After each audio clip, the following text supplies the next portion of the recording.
बदला जो वक्त तो वफादार बदल गए। ख्वाबों के सजे सजाए बाजार बदल गए। जिसके सम्मान की खातिर दी खुद की खुशियों की कुर्बानी। जब इम्तहान आया तो वही हकदार बदल गए। दोस्तों, क्या कोई इंसान किसी की इज्जत बचाने के लिए अपनी पूरी जिंदगी दाव पर लगा सकता है? एक ऐसी ही परीक्षा से गुजरी 20 साल की अनाथ महक अपनी चचेरी बहन के भाग जाने के बाद महक को जबरन अमीर और कड़क मिजाज प्रोफेसर शब्बीर शाह की दुल्हन बनाकर उस आलीशान बंगले में भेज दिया गया, जहां उसके लिए सिर्फ नफरत, ताने और ठंडी उदासीनता थी। आज की ये कहानी रुला देने वाली कहानी है और आपको बेहद पसंद आएगी। तो प्लीज़ कहानी को लास्ट तक ज़रूर सुनना। पसंद आए तो लाइक, सब्सक्राइब और प्यारा सा कमेंट ज़रूर करना। तो चलिए शुरू करते हैं आज की कहानी। रिहाना के कमरे का दरवाज़ा ज़ोर से खुलने की आवाज़ आई और उसके साथ ही चाची की चीख पूरे घर में गूंज उठी, जिससे शादी वाले घर में बजती हुई शहनाई की धुन भी जैसे सहम कर चुप हो गई थी। मैं लॉन्ज में मेहमानों के लिए शरबत की ट्रे सजा रही थी। घबराकर कमरे की तरफ भागी तो देखा चाचा जी हाथ में एक कागज पकड़े पत्थर जैसे खड़े थे और उनका चेहरा पीला पड़ चुका था, जबकि चाची जमीन पर बैठी सीना पीट रही थी कि हाय, मैं बर्बाद हो गई, मेरी इज्जत मिट्टी में मिल गई। ये कलमुही मेरी नाक कटवा कर चली गई। मैंने आगे बढ़कर चाची को संभालने की कोशिश की तो उन्होंने मुझे जोर से झटक दिया और चीख कर कहने लगी, दूर रहो मुझसे, ये सब तुम्हारी वजह से हुआ है। ज़रूर तुमने ही उसे उकसाया होगा, क्योंकि तुम उसकी खुशियों से जलती थी। चाचा जी ने कांपते हाथों से वह खत मुझे थमाया तो मेरे पैरों तले ज़मीन खिसक गई, जिसमें रिहाना ने साफ साफ लिखा था कि वह शब्बीर जैसे गंभीर और बोरिंग उबाऊ इंसान के साथ जिंदगी नहीं गुजार सकती और वह अपने पसंदीदा इंसान के साथ जा रही है। मैंने अविश्वास से चाचा जी की तरफ देखा, जो अपनी जगह से हिलने के भी काबिल नहीं थे, और उनकी आंखों में वह लाचारी थी जो मैंने आज से पहले कभी नहीं देखी थी। अभी हम उसी सदमे में ही थे कि बाहर से ढोल की थाप तेज हो गई, जिसका मतलब था कि बारात करीब पहुंच चुकी है। और यही वह पल था जब चाचा जी का सब्र टूट गया और वह बच्चों की तरह बिलख बिलख कर रोने लगे। ये घर जिसमें आज कयामत बरसी थी, ये मेरे चाचा मुबीन का था और मैं महक, जो महज 20 साल की एक अनाथ लड़की थी, अपने माता पिता के एक कार हादसे में मौत के बाद पिछले 15 साल से यहाँ रह रही थी। मेरी ज़िंदगी का हासिल सिर्फ मेरी किताबें और मेरी पढ़ाई थी, क्योंकि मैं जानती थी कि अनाथों के सर पर छत तब तक रहती है जब तक वे बोझ न बने। चाची की सख्तियाँ और ताने मेरी रोज़ की आदत थी, मगर चाचा जी का प्यार मुझे यहाँ रोके हुए था। मैं यूनिवर्सिटी में स्कॉलरशिप पर पढ़ रही थी और अपनी क्लास की टॉप पोजीशन होल्डर थी। मेरी सादगी ही मेरा गहना था, जबकि इसके ठीक उलट मेरी चचेरी बहन रिहाना थी, जो सुंदरता में तो बेजोड़ थी, मगर स्वभाव में बेहद जिद्दी और लापरवाह। उसे अपनी खूबसूरती पर घमंड था और वह आधुनिक विचारों वाली थी। दूसरी तरफ जिस शख्स से आज रिहाना की शादी होने वाली थी, वह शहर के मशहूर बिजनेसमैन और यूनिवर्सिटी के head of department professor Shabbir Shah थे। शब्बीर का ताल्लुक बेहद अमीर और प्रभावशाली परिवार से था। वह 35 साल के गंभीर और सख्त स्वभाव के मालिक थे, जिनके सख्त मिजाज और नियम पसंद व्यवहार के किस्से पूरे शहर में मशहूर थे। शब्बीर को एक ऐसी जीवन साथी की तलाश थी जो उनके परिवार की गरिमा के मुताबिक हो, और इसीलिए उन्होंने रिहाना को चुना था। मगर उन्हें खबर नहीं थी कि वह जिस लड़की को अपने घर की इज्जत बनाने जा रहे थे, वह किसी और के सपनों को संजोए बैठी थी। चाचा जी ने पागलों की तरह चारों तरफ देखा और फिर अचानक मेरे कदमों में अपनी पगड़ी को रख दिया और हाथ जोड़कर कहने लगे कि महक बेटी, आज मेरी इज्जत बचा लो। अगर आज ये बारात खाली हाथ वापस चली गई तो मैं जिंदा नहीं रहूंगा। पूरा परिवार मुझ पर थूकेगा कि मेरी बेटी किसी के साथ भाग गई। अल्लाह के लिए मेरी लाज रख लो। मैं पथराई हुई आंखों से चाचा जी को देख रही थी, जो मेरे सामने भीख मांग रहे थे। चाची ने फौरन आंसू पोंछे और उनके लहजे में वही जहर भरी सख्ती लौट आई। वो मेरे बाजू पकड़कर बोली कि हाँ, इसमें सोचने की क्या बात है। ये अनाथ है और हमने इसे पाला पोसा है।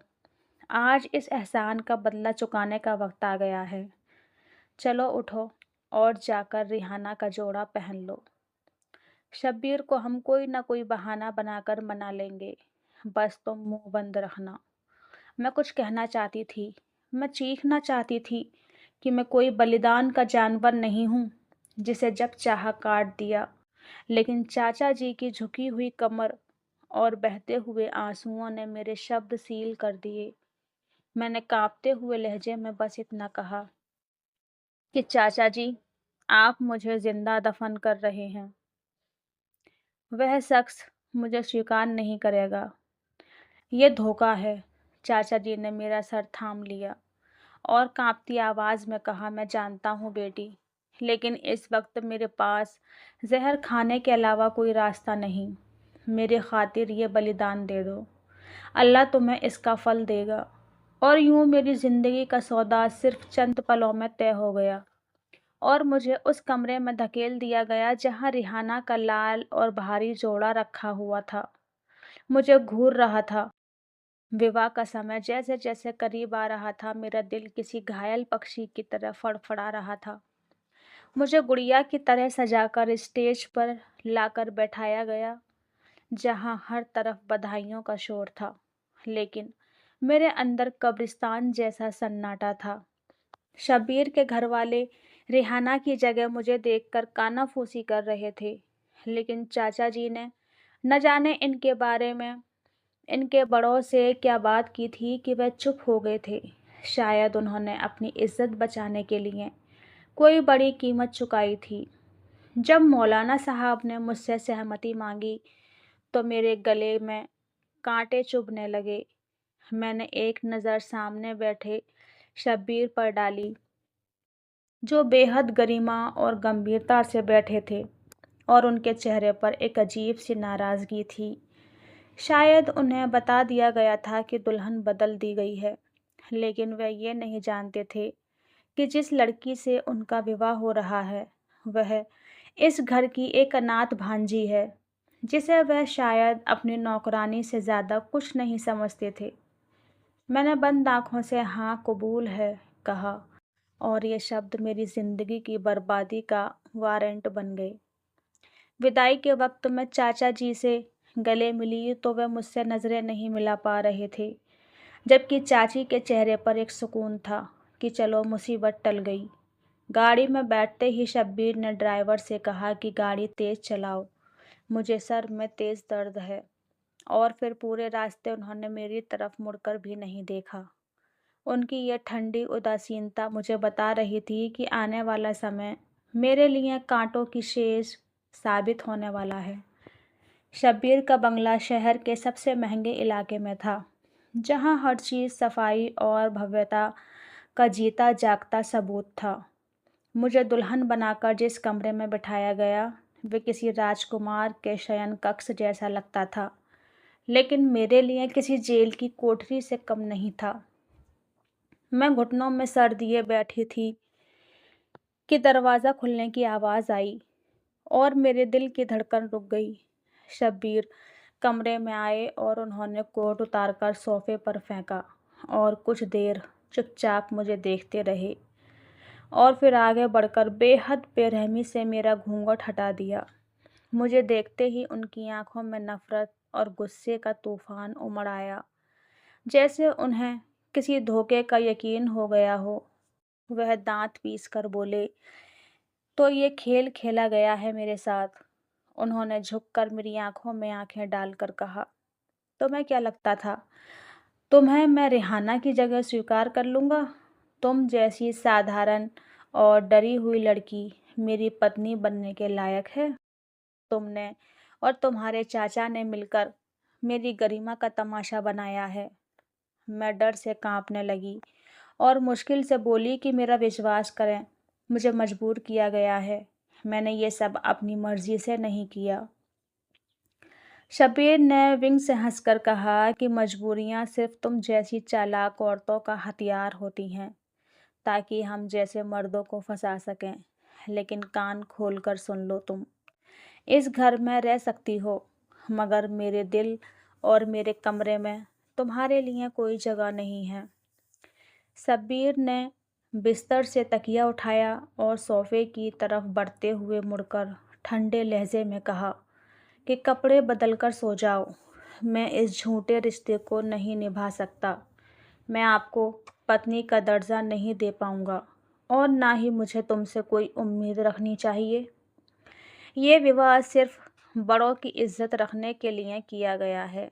ये कहकर वे झटके से करवट बदलकर सो गए, जबकि पूरी रात मैं ठंडे फर्श पर बैठी कठोर पीड़ा में डूबी रही, हाथों में मुंह छुपाए चुपचाप रोती रही कि या अल्लाह, ये कैसा इम्तिहान है। पहले माता पिता का साया सर से उठ गया और अब जब घर बसा तो वह भी रेत की दीवार साबित हुआ। मैंने सारी रात उसी कालीन पर बैठे बैठे गुजार दी और सुबह के वक्त उठकर मैंने मुंह धोया, क्योंकि आज मेरा यूनिवर्सिटी में महत्वपूर्ण क्लास थी और मैं नहीं चाहती थी कि मेरी वजह से कोई तमाशा बने। मैंने नाश्ते की मेज़ पर जाने की हिम्मत नहीं की, क्योंकि मुझे मालूम था कि वहाँ मुझे सिर्फ अपमान मिलेगा। इसीलिए मैं अपना बैग उठाकर चुपचाप पिछले दरवाजे से बाहर निकल गई।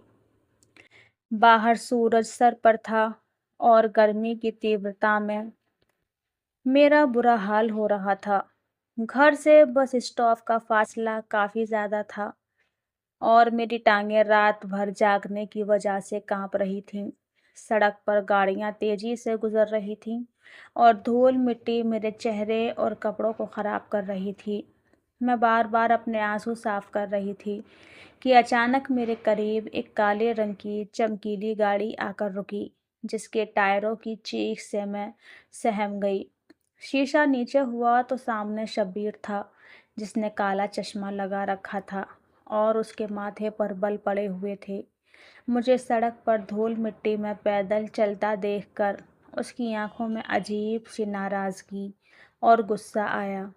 उसे शायद अपनी पारिवारिक इज्जत का ख्याल आ गया था। उसने गाड़ी का दरवाज़ा खोला और बेहद सख्त और अपमानजनक लहजे में बोला, बैठो गाड़ी में, तमाशा मत बनाओ मेरा। मैंने हिचकिचाते हुए कहा कि नहीं, मैं चली जाऊंगी, बस स्टॉप करीब ही है। शब्बीर ने गुस्से से स्टीयरिंग पर हाथ मारा और चिल्लाया। मैंने कहा, बैठो गाड़ी में। घर में इतनी गाड़ियां थीं, पैदल आने की क्या ज़रूरत थी? लोग क्या कहेंगे कि शब्बीर शाह की पत्नी सड़कों पर भटक रही थी? तुम्हें अगर अपना ख्याल नहीं तो मेरी इज्जत का ही ख्याल रख लिया करो। तुम्हारी इन हरकतों की वजह से मैं अपना सामाजिक स्तर खराब नहीं कर सकता। मैं सहम कर गाड़ी में बैठ गई और ख़ुद को दरवाजे के साथ सटाकर सिमट गई, ताकि उसे मेरे अस्तित्व का एहसास न हो। पूरे रास्ते गाड़ी में घुटन भरा सन्नाटा रहा। उसने एक बार भी मेरी तरफ नहीं देखा, बल्कि लगातार फ़ोन पर किसी से गुस्से में बातें करता रहा, जिससे लग रहा था कि वह अभी तक रात की घटना के में असर में है। यूनिवर्सिटी के गेट पर उसने मुझे उतारा और बिना कुछ कहे पार्किंग की तरफ बढ़ गया। मैंने राहत की सांस ली और अपनी क्लास की तरफ भागी, क्योंकि मुझे पहले ही देर हो चुकी थी। मैं अपनी क्लास में पहुंची तो मेरा दिल ज़ोर ज़ोर से धड़क रहा था। मैंने जल्दी से पिछली सीट संभाली और किताबें निकाल लीं। थोड़ी देर बाद जब क्लास में पूरा सन्नाटा छा गया और छात्रों के खड़े होने की आवाज़ आई, तो मैंने भी नज़रें उठाईं। प्रोफ़ेसर अंदर आए तो मेरे होश उड़ गए। मेरे पैरों से जैसे जान निकल गई, क्योंकि सामने कोई और नहीं बल्कि शब्बीर खड़ा था। वह हमारी यूनिवर्सिटी का नया हेड ऑफ़ डिपार्टमेंट और प्रोफ़ेसर था। और ये बात मुझे आज से पहले किसी ने नहीं बताई थी। मेरी रूह तक काँप गई कि अब घर के साथ-साथ यहाँ भी मुझे इसकी नफ़रत और ठंडक का सामना करना पड़ेगा। शब्बीर ने क्लास का जायज़ा लेते हुए जब मुझे देखा तो उसकी आँखों में फिर वही अजनबियत और ठंडी उदासीनता आ गई। क्लासरूम में पूरा सन्नाटा था और शब्बीर की गूंजती आवाज़ दीवारों से टकरा रही थी। वे व्हाइट बोर्ड पर कुछ लिख रहे थे और पूरी क्लास सांस रोके उन्हें देख रही थी। मेरा दिल गले में अटका हुआ था, क्योंकि वह बार बार क्लास की तरफ मुड़ते, मगर उनकी नज़रें मुझ पर ऐसे गुजरती जैसे मैं वहाँ मौजूद ही न हूँ और मेरा कोई अस्तित्व ही न हो। लेक्चर के दौरान शब्बीर ने मारकर टेबल पर रखा और पूरी क्लास पर एक सख्त नज़र डालते हुए गरजदार लहजे में एक सवाल पूछा, कोई है जो मुझे किताबी परिभाषा के अलावा व्यवहारिक जवाब दे सके? पूरी क्लास में सन्नाटा छा गया, क्योंकि ये सवाल वाकई मुश्किल था और पाठ्यक्रम से हटकर था। शब्बीर ने व्यंग्यात्मक मुस्कान के साथ सबको देखा और बोले कि मुझे अंदाज़ा था कि तुम लोगों का स्तर क्या है। मैंने हिचकिचाते हुए अपना हाथ उठाया। तब शब्बीर की नज़रें मुझ पर जम गईं। उनके माथे पर बल पड़ गई और उन्होंने बेहद नाराज़गी से इशारा किया कि तुम जवाब दोगी। मैं अपनी जगह पर खड़ी हुई और मज़बूत लहजे में उनके पूछे गए सवाल का बहुत ही शानदार जवाब दिया। मेरा जवाब सुनकर पूरी क्लास ने मुझे सराहना भरी नज़रों से देखा, लेकिन शब्बीर के चेहरे पर एक अजीब सा भाव उभरा, जैसे उन्हें मुझसे इतने अच्छे जवाब की उम्मीद नहीं थी। उन्होंने मुंह फेरते हुए ठंडे लहजे में कहा कि बैठ जाओ। ये रटे-रटाए वाक्य बोलकर तुम खुद को योग्य साबित नहीं कर सकती। मुझे व्यावहारिक दृष्टिकोण चाहिए था, जो तुम्हारे पास नहीं है। ये कहकर उन्होंने दोबारा पढ़ाना शुरू कर दिया और मैं शर्मिंदा होकर बैठ गई, क्योंकि मैं जानती थी कि वह मेरी किसी भी अच्छाई को मानने के लिए तैयार नहीं हैं। यूनिवर्सिटी से वापसी पर घर पहुंची तो अजीब सी हैरानी थी। शब्बीर के माता-पिता सीमा और सलीम जी अपने रोज़ के मुताबिक डाइनिंग टेबल पर बैठे लंच कर रहे थे। ये दोनों बेहद आधुनिक और अपनी दुनिया में मगन रहने वाले लोग थे, जिन्हें घर के छोटे-मोटे मसलों से कोई सरोकार नहीं था। सलीम जी अपने बिजनेस टिप्स और मीटिंग्स में व्यस्त रहते और सीमा जी अपने क्लब की सदस्यता और चैरिटी शो में। मैंने करीब जाकर सलाम किया, तब सलीम जी ने अखबार से नज़रें हटाए बगैर हल्का सा सर हिलाया, जबकि सीमा जी ने सरसरी नज़र मुझ पर डाली और नौकरानी को आवाज़ देते हुए बोली कि महक आ गई है, इसके लिए भी प्लेट लगा दो। उनका रवैया बुरा नहीं था, लेकिन इसमें वह अपनापन भी नहीं था, जो एक बहू का हक होता है। मैं उनके लिए एक अनावश्यक अस्तित्व थी, जिसे बस बेटे की ज़िद या मजबूरी की वजह से स्वीकार किया गया था। मैं चुपचाप खाना खाकर उठ गई, क्योंकि वहाँ की बातचीत मेरी समझ से बाहर थी और ना ही वे मुझे इस काबिल समझते थे कि मुझसे कोई बातचीत की जाए। रात का समय था और मैं किचन में पानी लेने गई थी, तो शब्बीर के कमरे का दरवाज़ा आधा खुला था और वे फ़ोन पर अपने दोस्त अमन से बात कर रहे थे। उनकी आवाज़ में तेज़ झुंझलाहट थी। मैं कदम रोककर वहीं खड़ी हो गई। शब्बीर कह रहे थे कि यार, तुम नहीं समझ सकते मैं किस पीड़ा से गुज़र रहा हूँ। मेरी पूरे जीवन योजना बर्बाद हो गई। मैंने सोचा था कि रेहाना जैसी पढ़ी लिखी, और आधुनिक लड़की मेरी जीवन साथी बनेगी, जो मेरे स्तर को मैच करेगी। मगर मेरी किस्मत में ये अशिक्षित और साधारण लड़की लिख दी गई है, जो चेहरे से ही रोती-धोती लगती है। मुझे इसके अस्तित्व से घुटन होती है यार। वह मेरे स्तर की नहीं है। मैं बस पापा की इज़्ज़त के खातिर चुप हूँ, वरना 1 मिनट भी इसे बर्दाश्त नहीं करता। उनकी बातें मेरे दिल पर तीर बनकर लग रही थीं। मेरे आँसू अनियंत्रित बहने लगे। मैं अशिक्षित और साधारण तो नहीं थी। मैं इसी यूनिवर्सिटी की टॉप स्टूडेंट थी, जहाँ पर वह प्रोफ़ेसर थे। लेकिन उनकी नफ़रत का चश्मा उन्हें मेरी कोई अच्छाई देखने ही नहीं दे रहा था। मैं चुपचाप अपने कमरे में आ गई, क्योंकि आज मेरा दिल टूट चुका था। अगले कुछ दिन यूनिवर्सिटी में काफ़ी बिजी रही। मिड टर्म परीक्षा सर पर थी और माहौल काफ़ी गंभीर था। शब्बीर पर भी काम का दबाव बहुत था और वह अक्सर रात देर तक यूनिवर्सिटी में रुकते थे। एक दोपहर में लाइब्रेरी से सबसे आखिरी कोने में बैठी नोट्स तैयार कर रही थी, जहाँ आमतौर पर कोई नहीं आता था। अचानक मुझे शेल्फ के दूसरी तरफ से कुछ लोगों के फुसफुसाने की आवाज़ आई। मैंने ध्यान नहीं दिया, लेकिन तभी एक नाम मेरे कान में पड़ा तो मैं चौंक गई। कोई कह रहा था कि शब्बीर की अकड़ अब निकालेंगे, जब उस पर पेपर लीक करने का आरोप लगेगा। मैंने सांस रोक लिया और किताबों के बीच से झांक कर देखा तो वह हमारी यूनिवर्सिटी के 2 सीनियर छात्र थे, जो शब्बीर के विरोधी ग्रुप के प्रोफेसर रामनाथ के ख़ास चमचे समझे जाते थे। उनमें से एक लड़का कह रहा था कि काम पक्का हो गया है। मैंने शब्बीर के लैपटॉप से पेपर चुराकर उसकी कॉपी बना ली है और असली सबूत उसके केबिन के दराज के गुप्त डिब्बे में छुपा दिए हैं। कल सुबह जैसे ही जांच टीम आएगी, हम शोर मचा देंगे कि पेपर लीक हुआ है और तलाशी के दौरान सबूत शब्बीर के ऑफिस से मिलेंगे। फिर देखना कैसे हेड ऑफ डिपार्टमेंट की कुर्सी से हाथ धोता है और अपमानित होकर यूनिवर्सिटी से निकलता है। ये सुनकर मेरे पैरों तले से ज़मीन निकल गई। मेरा पूरा शरीर ठंडा पड़ गया। शब्बीर चाहे मुझसे कितनी ही नफ़रत करते थे, लेकिन वह एक बेहद ईमानदार और नियम पसंद इंसान थे और अपने पेशे से वफ़ादार थे। मैं जानती थी कि आरोप उनकी ज़िंदगी बर्बाद कर देगा और वह इस बदनामी को सह नहीं पाएँगे। वह लड़के हंसते हुए वहां से चले गए और मैं भी वहीं पत्थर बनी खड़ी रही। मेरे मन में संघर्ष छिड़ गया था कि वह शख्स जो मुझे अशिक्षित और साधारण समझता है, जो मुझे अपनी पत्नी मानने को तैयार नहीं, क्या मुझे उसके लिए जोखिम उठाना चाहिए?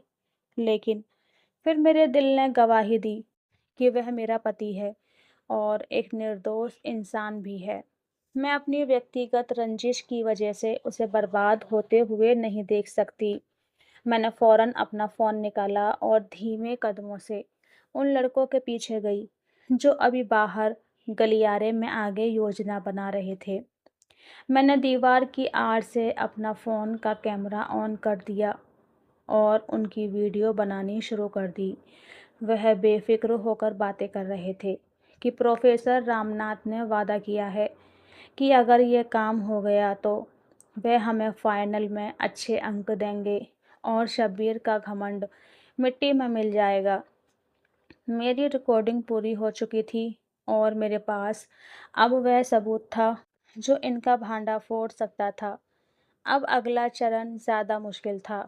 मुझे वे जाली सबूत शब्बीर के ऑफिस से निकालने थे, जो उन लड़कों ने वहाँ छुपाए थे। सौभाग्य से अभी ब्रेक का समय था और शब्बीर ऑफिस में नहीं थे। मैं डरते डरते स्टाफ रूम की तरफ बढ़ी। मेरा दिल ज़ोर ज़ोर से धड़क रहा था कि अगर किसी ने मुझे देख लिया तो उल्टा मैं ही ना फंस जाऊंगी। मैंने इधर-उधर देखा और तेजी से शब्बीर के केबिन में घुस गई। मैंने उनकी मेज़ की दराज़ें टटोलना शुरू की। मेरे हाथ काँप रहे थे और माथे पर पसीना आ गया था। काफ़ी खोजबीन के बाद मुझे दराज़ के निचले हिस्से में एक फ़ाइल मिली, जिसमें वही पेपर थे। मैंने राहत की सांस ली और उस फाइल को अपने बैग में छुपा लिया। मैं अभी मुड़ने ही वाली थी कि दरवाजे के हैंडल पर किसी का हाथ पड़ा। मेरा दिल उछलकर गले में आ गया। मैं जल्दी से साइड पर पर्दे के पीछे छिप गई। शब्बीर अंदर आए और अपनी कुर्सी पर बैठ गए। वह काफ़ी थके हुए लग रहे थे। उन्होंने सर मेज़ पर रखा और आंखें बंद कर लीं। मैं वहाँ सांस रोके हुए खड़ी थी। अगर अब मैं पकड़ी गई तो वे यही समझेंगे कि मैं यहाँ जासूसी करने आई थी। काफ़ी देर बाद जब वह फाइल उठाकर बाहर निकले तो मैं मौका पाकर वहाँ से भाग निकली। अगली सुबह यूनिवर्सिटी में अजीब सी बेचैनी थी।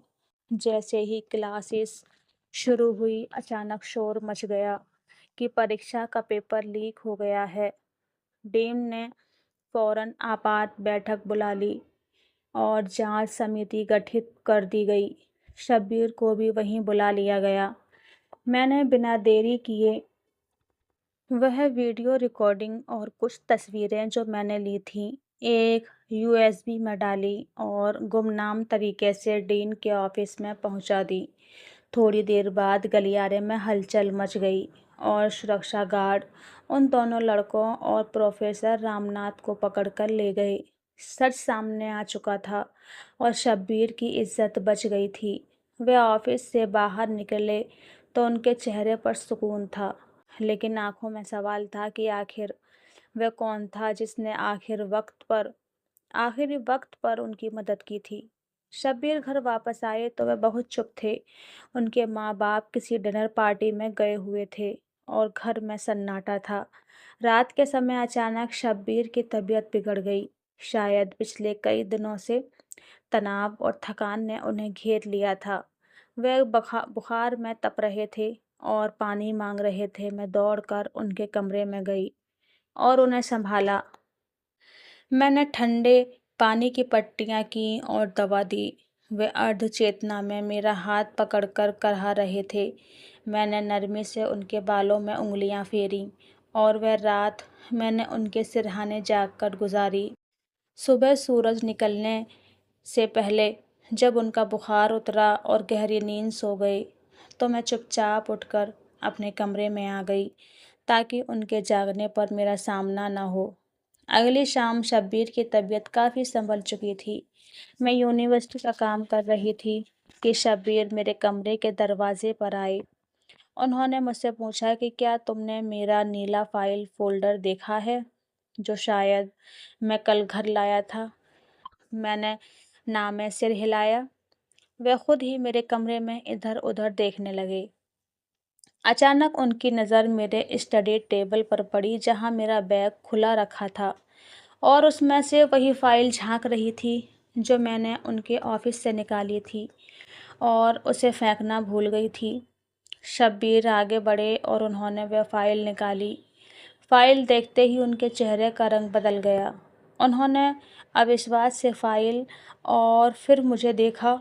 उनके हाथ में वे सबूत थे जो उनके खिलाफ साजिश रचे गए थे। कमरे में गहरा सन्नाटा छा गया और शब्बीर की आंखों में समझ आने वाला एक झटका था कि वह अज्ञात मददगार कोई और नहीं बल्कि उनकी अपनी पत्नी थी, जिसे वे हमेशा कम अकल समझ रहे थे। शब्बीर के हाथ में वह फाइल देखकर मेरे शरीर में जान निकल गई और मैं वहीं पत्थर बनी खड़ी रही। शब्बीर ने धीरे से सर उठाया और उनकी आंखों में जो भाव था उसे पढ़ना असंभव था। वह हैरत, शर्मिंदगी और अविश्वास का मिश्रण था। उन्होंने कांपती आवाज़ में पूछा कि महक, ये फाइल तुम्हारे पास क्या कर रही है? ये वही पेपर हैं जो लीक हुए थे। क्या तुम जानती हो कि ये मेरे ऑफिस से कैसे गायब हुए? उनके लहजे में गुस्सा नहीं बल्कि एक सवाल था। मैंने हिम्मत जुटाई और कांपते हुए लहजे में कहा, सच बोल दिया कि जी मैं जानती हूँ, क्योंकि ये फाइल मैंने खुद आपके कैबिन से निकाली थी। ये सुनते ही शब्बीर चौंक गए और उन्होंने अविश्वास से मुझे देखा। मैंने नज़रें झुकाईं और उन्हें सब बता दिया कि कैसे मैंने लाइब्रेरी में उन लड़कों की साजिश सुनी थी और कैसे उनके छुपाए हुए सबूत वहाँ से हटाए और फिर वह यूएसबी बनाकर डीन को भेजी थी। मेरी बात सुनकर शब्बीर अपनी जगह पर हैरान होकर रह गई। उनके हाथ से फाइल बिस्तर पर गिर गई और वे धम से वहीं बैठ गए। कुछ देर तक वे चुपचाप खाली नज़रों से घूरते रहे और फिर उन्होंने अपने दोनों हाथों में सर थाम लिया। उनके मुंह से अनन्यास निकला कि या अल्लाह, मैं कितना बड़ा अंधा था। उन्होंने सर उठाकर मेरी आंखों में देखा, जिनमें अब आंसू तैर रहे थे, और बेहद शर्मिंदगी से बोले कि महक, तुमने उस शख्स की इज्जत बचाई जिसने कदम कदम पर तुम्हारा अपमान किया। मैंने तुम्हें अशिक्षित समझा, तुम्हें दूसरों के सामने नाकारा कहा और तुम्हें पत्नी का दर्जा देने से इनकार किया, लेकिन तुमने बदले में मुझे अपमान से बचा लिया। आखिर क्यों? तुम चाहती तो चुप रहकर मेरा तमाशा देख सकती थीं। तुम तो मुझसे नफरत करती थीं ना? मैंने आंसू पोंछते हुए धीमी आवाज़ में जवाब दिया कि मैं आपसे नफरत नहीं करती। शब्बीर जी, आप मेरे शौहर हैं, मेरा सम्मान है। आपका तमाशा बनता तो मेरी इज्जत भी बिखर जाती। मैं एक अनाथ लड़की ज़रूर हूँ, मगर संवेदनहीन नहीं हूँ। मैं अपने पति को गिरते हुए नहीं देख सकती थी, चाहे वे मुझे पसंद करे या न करे। मेरा ये जवाब सुनकर शब्बीर की आंखों में नमी तैरने लगी। वे अपनी जगह से उठे और मेरे करीब आकर मेरे दोनों हाथों अपने हाथों में ले लिए। उनके हाथों की कंपन मैं महसूस कर सकती थी। उन्होंने भरी हुई आवाज़ में कहा कि मुझे माफ़ कर दो महक। मैं अपने अहंकार और बाहरी सुंदरता के खोल में ऐसा कैद था कि मुझे तुम्हारे चरित्र का उजाला नज़र ही नहीं आया। तुमने मुझे आज हरा दिया है। तुम्हारी इस चुपचाप मोहब्बत और वफादारी ने मेरे दिल को जीत लिया है। उस रात के बाद हमारे बीच जमी बर्फ पिघलना शुरू हो गई थी। शब्बीर का रवैया मेरे साथ पूरी तरह बदल गया था। वह अब मुझसे नजरें चुराकर नहीं गुजरते थे, बल्कि उनकी नज़रों में मेरे लिए सम्मान और एक नरम भाव पैदा हो चुका था। अगली सुबह नाश्ते की मेज़ पर जब मैं चाय लेकर आई, तो मेरी सास ने हमेशा की तरह मुझे टोकते हुए कहा कि ज़रा संभल कर कप रखा करो। इतने बड़े घर में आ गई हो, मगर आदतें वही पुरानी हैं। मैं चुपचाप सुनने की आदी थी, मगर आज कुछ आश्चर्यजनक हुआ। शब्बीर ने फौरन अपना कप टेबल पर रखा और गंभीरता से अपनी माँ की तरफ देखकर बोले कि माँ, महक को टोकना बंद कर दीजिए। और इसमें इतनी समझ है जितनी शायद हम सब में मिलाकर भी नहीं है। वह सिर्फ मेरी पत्नी नहीं, बल्कि एक बहुत बुद्धिमान और समझदार लड़की है। इसलिए आगे से मैं इसके खिलाफ कोई बात नहीं सुनूंगा। शब्बीर का ये प्रतिक्रिया देखकर मेरी सास और मेरे ससुर के हाथ रुक गए और वह हैरत से अपने बेटे का मुंह देखने लगे, जिसने आज पहली बार अपनी पत्नी के लिए खड़ा हुआ था। मेरे दिल में एक अनजानी खुशी ने सर उठाया, क्योंकि आज मुझे इस घर में अपनी अहमियत का एहसास हुआ था। यूनिवर्सिटी में सब कुछ बदल चुका था। अब जब शब्बीर क्लास में आते तो वे मुझे अनदेखा नहीं करते थे। एक दिन लेक्चर के दौरान एक जटिल विषय पर बहस चल रही थी।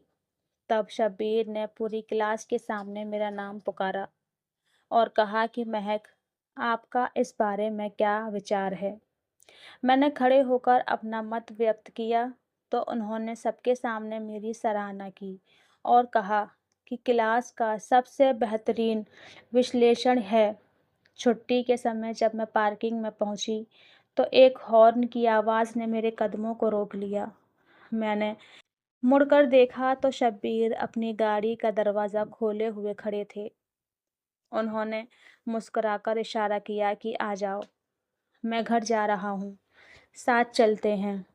मैं हिचकिचाते हुए उनके पास गई और कहा कि सब देख रहे हैं। उन्होंने बेफिक्री से कंधे उचकाए और बोले कि देखने दो, पति अपनी पत्नी को घर ले जा रहा है।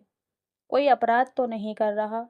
उनके लहजे की शरारत और अपनापन ने मेरे गालों को लाल कर दिया और मैं चुपचाप फ्रंट सीट पर बैठ गई।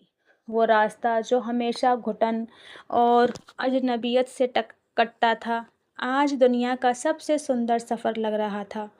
हमने रास्ते में ढेर सारी बातें की। उन्होंने मुझसे मेरा पसंदीदा विषय और किताबों के बारे में पूछा और मैं हैरान थी कि वह शख्स जो कभी मुझे बोलने का हक नहीं देता था, आज मेरी हर बात ध्यान से सुन रहा है। घर पहुंचकर शब्बीर ने मुझे एक शॉपिंग बैग थमाया और कहा कि ये तुम्हारे लिए है। मैंने हैरत से खोला तो उसमें एक बहुत सुंदर सा जोड़ा और कुछ किताबें थीं। मैंने सवालिया नज़रों से उन्हें देखा तो वह मुस्कुराकर बोले कि ये एक छोटी सी माफ़ी है मेरे उस बुरे व्यवहार की जो मैंने तुम्हारे साथ किया था।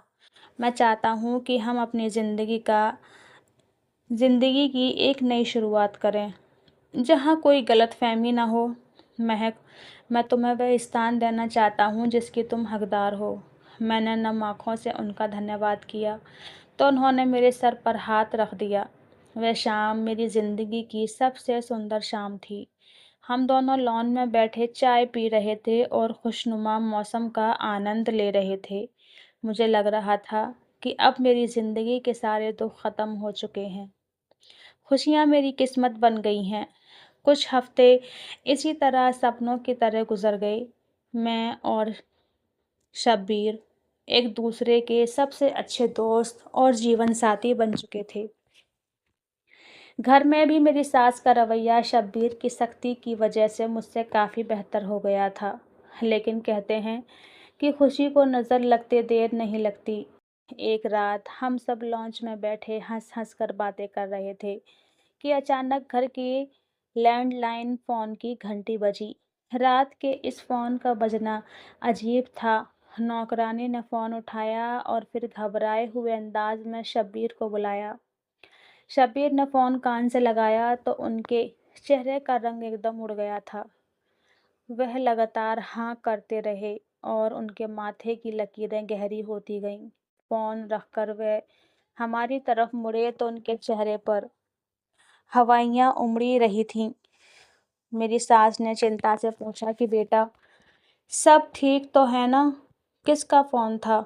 शब्बीर ने एक नज़र मुझ पर डाली, जैसे वे मुझे कुछ बताते हुए डर रहे हों, और फिर मुश्किल से बोले कि रिहाना का फ़ोन था।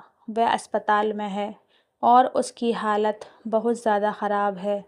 वह रो रही थी और माफ़ी मांग रही थी कि उसके साथ धोखा हुआ है।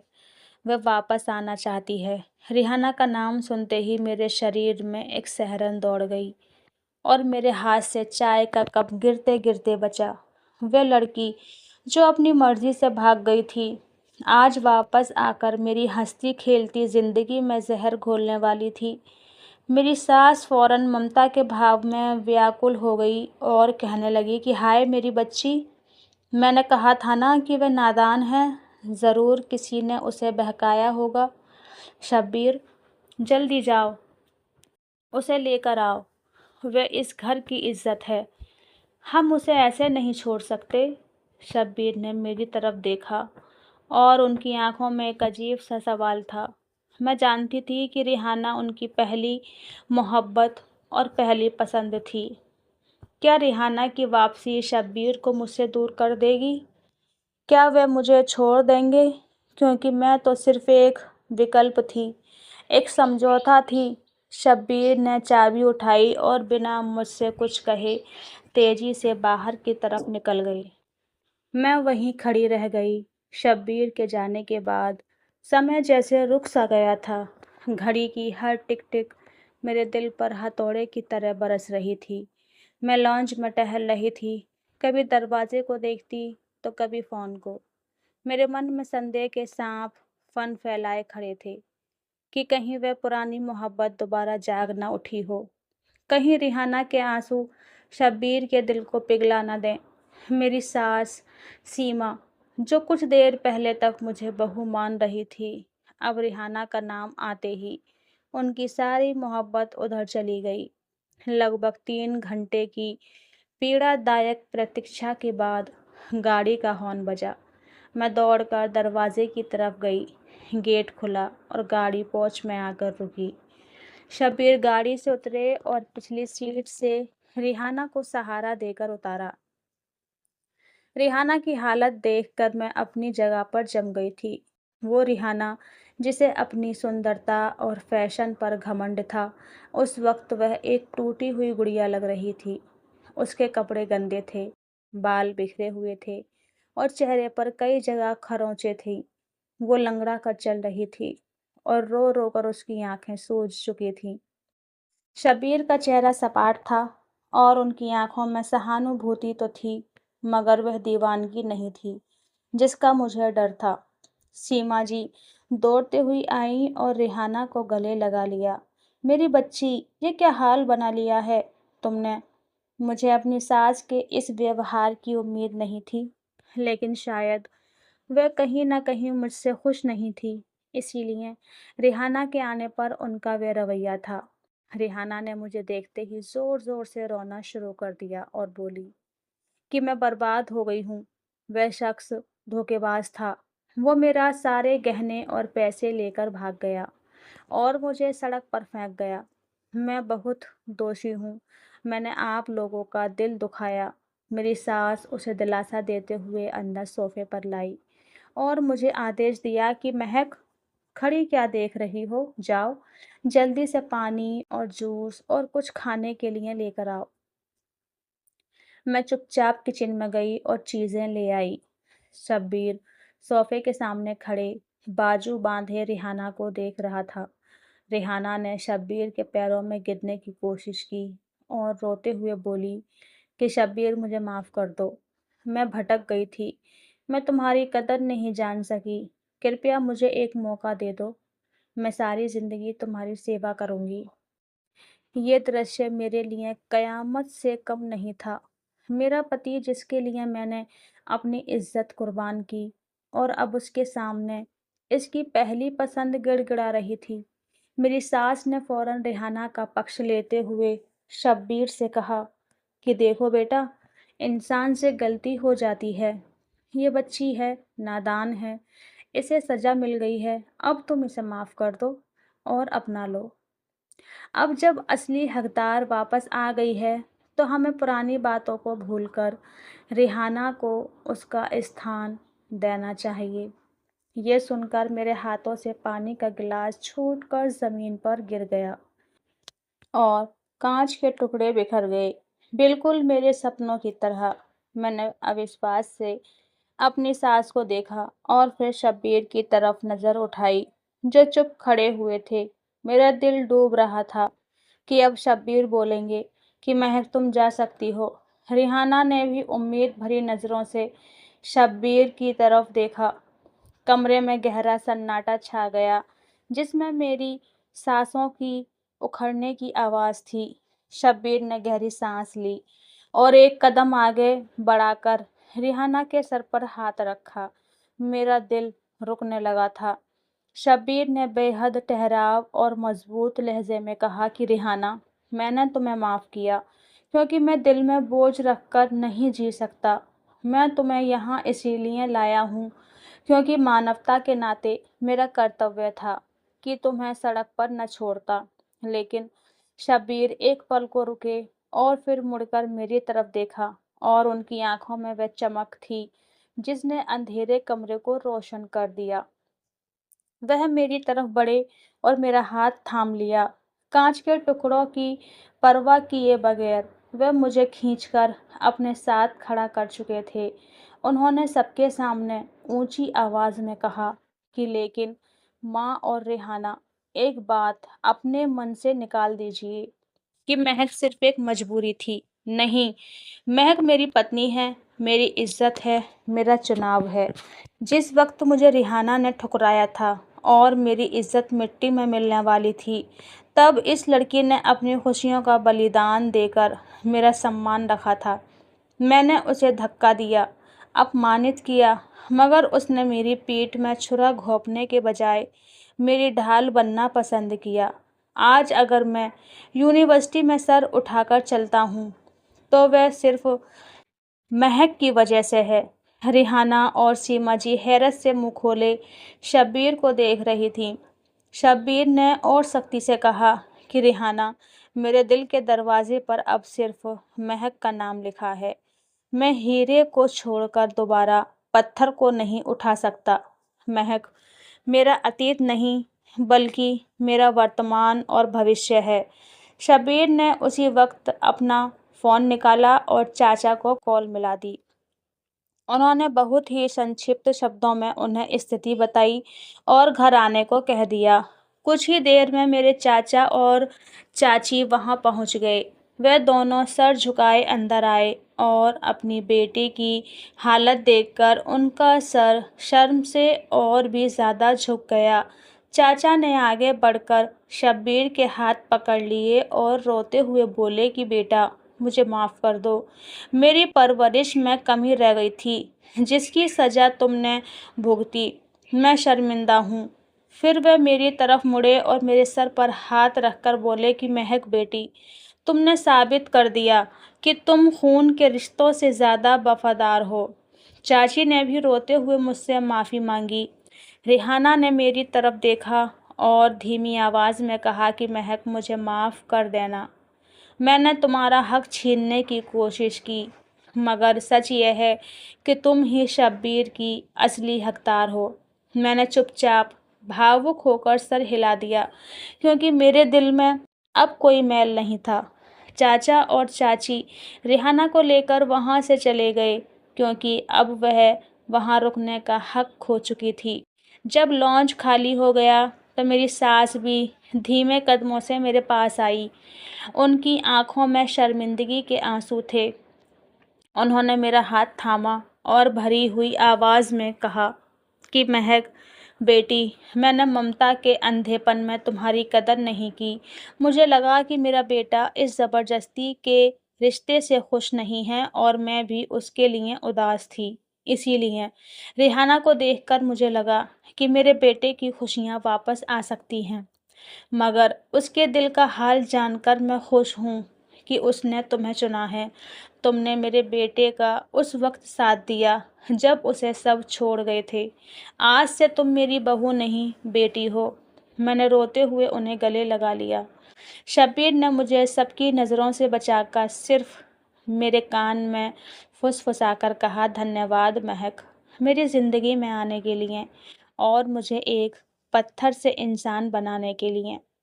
मैंने आंसू भरी आंखों से मुस्कुराकर उनकी तरफ देखा। ये मेरी जिंदगी का सबसे सुंदर पल था।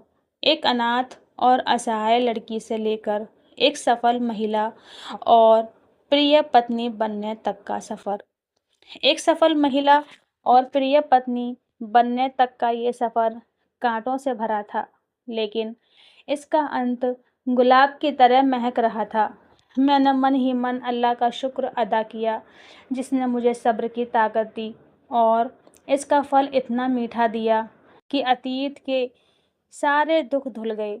शब्बीर ने मेरा हाथ थामा और एक नई रोशन जिंदगी की तरफ कदम रखा। शब्बीर की मोहब्बत और ध्यान ने मुझे एक नया आत्मविश्वास दे दिया था। हुस्न एक किरदार से नूर आता है जिंदगी में महक, चमक चेहरे की तो कुछ रोज में ढल जाती है। एहसान फरामोशी का अंजाम बुरा होता है। जिस परिवार ने रिहाना को पाल पोस कर बड़ा किया, उसने अपनी खुशी के लिए उस पूरे परिवार की इज्जत को दांव पर लगा दिया। वहीं दूसरी तरफ महक ने अनाथ होने के बावजूद चाचा के पिछले 15 साल के पालने पोसने के एहसान का बदला अपनी खुशियों की कुर्बानी देकर चुकाया। जो लोग अपनों को धोखा देते हैं, वो रिहाना की तरह बर्बाद होते हैं, और जो अपनों की लाज रखते हैं, अल्लाह उनका नसीब बदल देता है। संक्षेप में कहें तो ये कहानी सिखाती है कि वक्त चाहे कितना भी कठिन हो, अगर आपके पास सब्र, सच्चाई और वफादारी है, तो जीत आखिर में आपकी ही होगी। तो दोस्तों, ये थी हमारी आज की कहानी। आपको कैसी लगी? अपनी राय कमेंट्स में ज़रूर बताएं। वीडियो अच्छी लगे तो प्लीज़ एक लाइक करें और इसे अपने दोस्तों के साथ ज़्यादा से ज़्यादा शेयर करें। और आप इस कहानी को कौन से शहर से देख रहे हैं? अपने शहर का नाम और अपना नाम हमें ज़रूर बताएं। हमें आपके कमेंट्स पढ़ना बहुत अच्छा लगता है। और अगर चैनल पर नए हैं तो प्लीज़ सब्सक्राइब कर लें। धन्यवाद। मिलते हैं नई स्टोरी लेकर।